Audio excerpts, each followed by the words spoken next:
We are Elisa and Ryan Hope, and with a lot of years as a mental health therapist. And a lot of years as a pastor. And a whole lot more years being married. We have hopes for your marriage. Here we go.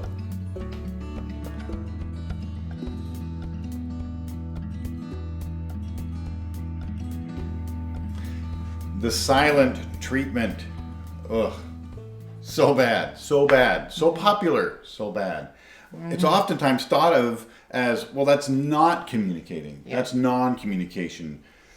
But that's wrong. Mm-hmm. As you could see by the cards we held up earlier, those are all the things that, in fact, are being communicated. And just a few of them. Just a few of them mm-hmm. through the use of the silent treatment. Mm-hmm. It's a withholding of words, of attention, of affection, of connection, all these deep needs in our soul, mm-hmm. all the things that we love about being married, they're withheld. Mm-hmm. It's not a small thing. No. It's insidious. It's demeaning. It's damaging. It's hurtful. It's mean. It's wrong. It's just bad. It's never, ever acceptable. No. And it's never, ever a no big deal. No. Now, I'm assuming that we have all been the victim of silent treatment at some point in our lives. We all know that feeling. It is just for me, it's just a pit in my stomach.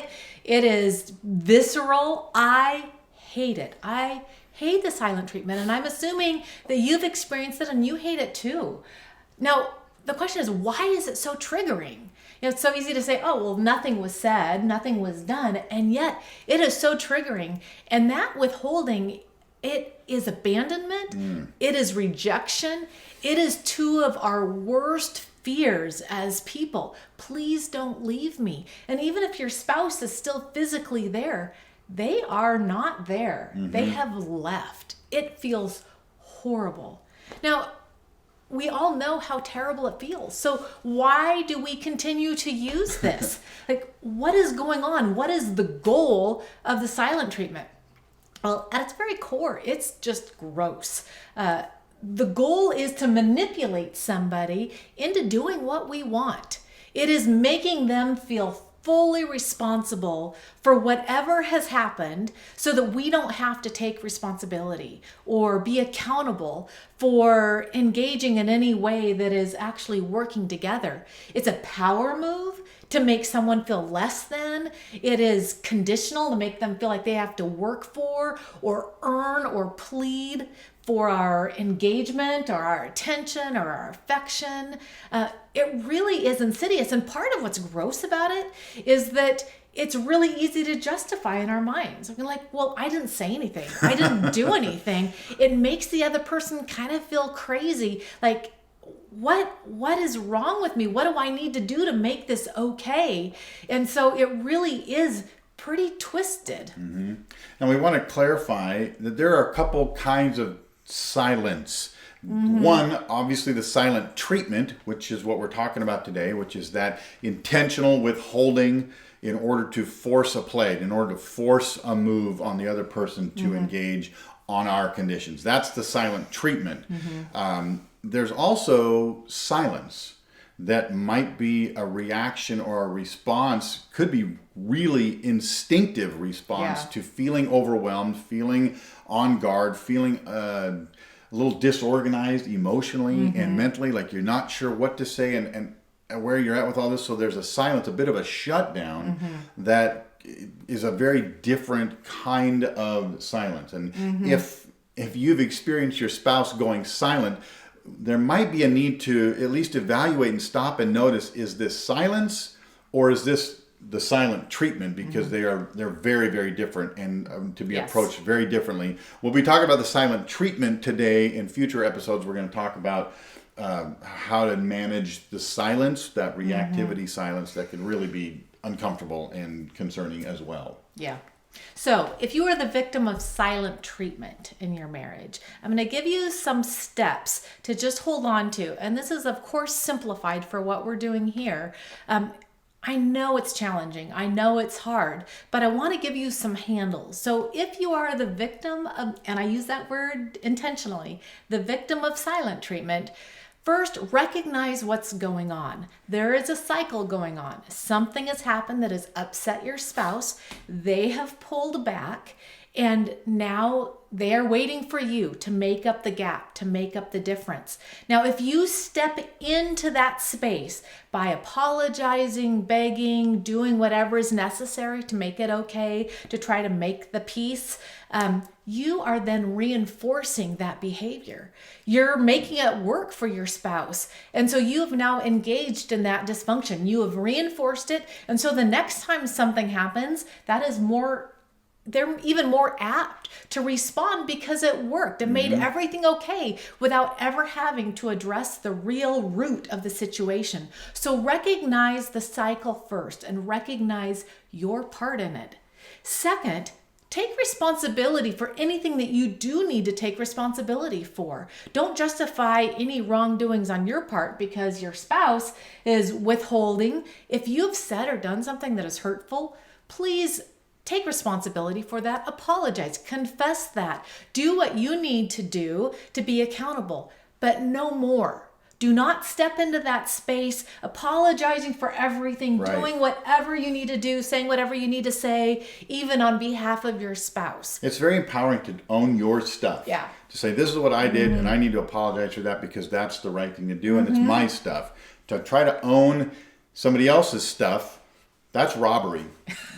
That's not your stuff. So we're going to really want you just to own your stuff and not the others. So number 3 is directly address the situation. And it doesn't take a whole lot of words. It can just be letting your spouse know. I can see that you're silent, that something has happened. And so whenever you are ready to talk about it, I'm available. Say it however you want to say it, but that's the gist of it. It's just acknowledging the silence and then letting your spouse know that when they are ready to come into that gap, then you will meet them there so that together you can work through whatever is going on. Now, the 4th thing is tough because waiting is hard. We get anxious. Oh, we second guess. Second guess everything. Oh, it's so hard. So then it's the waiting. And that's the time where I would encourage you, go to God. Pour out your heart. Pray for your own heart to not be hardened. Pray for your spouse. Be reminded of God's presence in your life and his love for you. And we're going to talk more about that. But those are the 4 steps, is recognizing what's going on, that cycle, taking responsibility for your part, directly addressing the silence, and then going to God and waiting until. Now, if you're the one that happens to be engaging in the silence and the perpetrator, the one going silent, again, if this is that reactive silence of you're feeling overwhelmed, then please let your spouse know, especially if they ask you and say, hey, why are you silent? You can tell them, I'm overwhelmed. I just need some time. Now, this is an issue we are going to talk about in the near future episode on rules for a fair fight, which is going to be a great episode. So dial in for that. But we'll address that later. For now, just know that it's up to you to communicate to your spouse why you're silent, that you just need some time, and then you will indeed come back and engage. Don't leave them guessing. Don't leave them guessing. Now, if you are engaging in the silent treatment, maybe this is something you grew up experiencing and you just thought this is what you do when you're mad or when something you don't like happens and this is what fixes the problem. Maybe you've believed that this is a really good coping skill, just to shut down and shut out. Like there's 100 really good explanations for why anybody would employ the silent treatment, but there are 0 excuses for it. It's hurtful. Yeah, so this is an opportunity for you to break that cycle, to get rid of this tool. It's a bludgeoning tool. Yes. It's not a fixing tool. It's a breaking tool. And you've believed the lie that it doesn't really cause any damage, when in fact you're leaving deep, deep wounds in the soul of your spouse. And in fact, driving a wedge further into your marriage that is dividing the two of you. Yeah. It's time to stop. It's time to stop. Yeah. I mean, I have a lot of thoughts about it. One of which came to mind. There's a bit of cowardice in there, and maybe this is something that lands on the heart of, or is aimed for you men more, for you husbands especially, that in your wanting to be brave and strong, the silent treatment is not that. It's a demonstration of, I'm afraid, and I'm going to run away. And I want to encourage you and exhort you, please don't do that. Rise up in true good strength and engage. So the good news in all of this is that we have a God Almighty that had every reason to stay silent towards us because of all we had done to him and had gone our own way. And instead of giving us a silent treatment, instead he sent his son Jesus into our space, into our presence, reaching out and inviting.